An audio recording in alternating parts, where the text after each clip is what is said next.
Anyway, now that's done, onto the match. Pete Dunne uses joint manipulation, jumping on Adam Cole's elbow on the steel steps.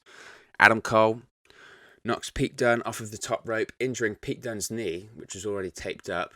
We have Pete Dunne hitting an X-Plex on Adam Cole, who sells his injuries from War Games. His ribs are taped up here. He's lucky he's actually walking or just that alive today. We then see Pete Dunne hitting a Gotch-style powerbomb for a 2 count. Pete Dunne then hits a moonsault from the top rope to the outside onto Adam Cole. Pete Dunne continues to sell the knee injury on impact though. This will be a recurring theme throughout the match. Cole German suplexes Dunne, who lands on his feet but sells the knee injury, but that's not enough for him to kick Adam Cole in the back of the head. Pete Dunne then goes for the moonsault on Adam Cole, but he gets his knees up. Adam Cole then hits the last shot on Dunne. You think that's it, but no, he kicks out at 2. There's still more to go in this one. Adam Cole goes for the Panama Sunrise, but Dunne hits a stiff punch. Cole hits the Ushigoroshi for a 2 count. Cole goes for the last shot on Adam Cole. He goes for the last shot on himself. Adam Cole goes for the last shot on Pete Dunne, but Dunne ducks, attempts an armbar, and then hits a bitter end for a close 2 count. But now this is where the match really started to step up in terms of tempo and just the crowd really getting involved in it. Dunne then hit a series of chops, goes for a corner flip over Cole, but in mid-air, Adam Cole hits a super kick square in the face for a 2 count. There are loud NXT chants and applause from the crowd. Pete Dunne then hits an inverted powerbomb for a 2 count. Both men still selling the injuries of War Games. Adam Cole then hit probably the best spot of the night here. Adam Cole hits a Panama Sunrise on Pete Dunne onto the ring apron, followed by loud chants of holy shit and NXT and applause from the audience. Pete Dunne, then it makes it look like Pete Dunne's not going to make it into the ring before the count of 10, but Pete Dunne just makes it in on the count of 9. But as soon as he gets in the ring, Adam Cole hits a super kick, but only a 2 count, followed by more chants of NXT from the crowd. Pete Dunne then snaps the fingers of Adam Cole.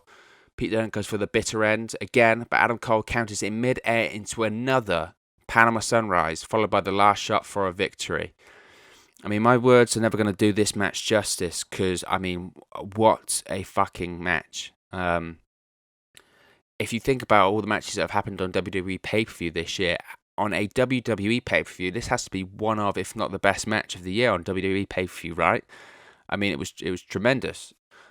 What a fucking match. I was concerned at the start of the match because the crowd was very flat and quiet, a bit like they were in the Roderick Strong, AJ Styles and Shinsuke Nakamura match. But my God, I mean, Pete Dunne and Adam Cole, they just had the crowd on their feet and in the palm of their hands by the end of this one.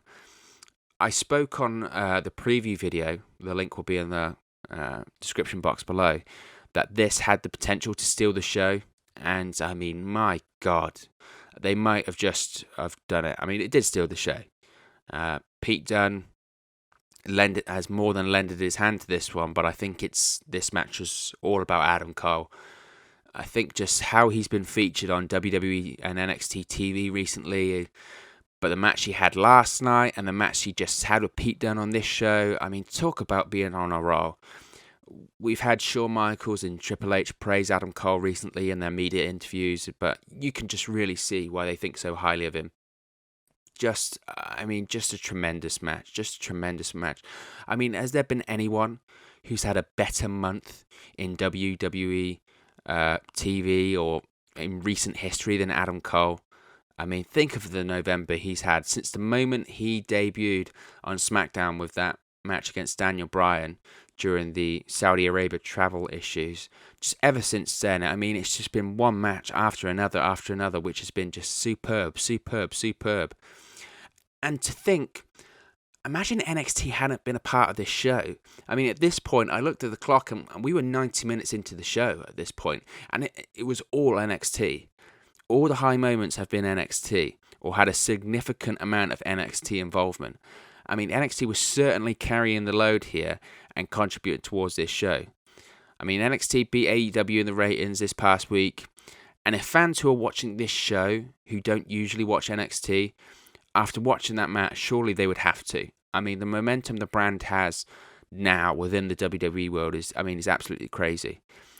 And I felt bad because following this was the Daniel Bryan Bray Wyatt Universal Championship match. Because how do you follow that?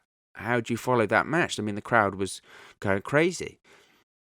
And as far as Pete Dunne, I think this will put him in really good stead for the NXT brand. I really do.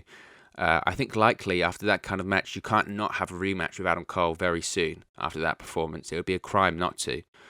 Will he be feuding with Adam Cole for the NXT Championship anytime soon? Probably not. I think that spot's destined for Tommaso Ciampa.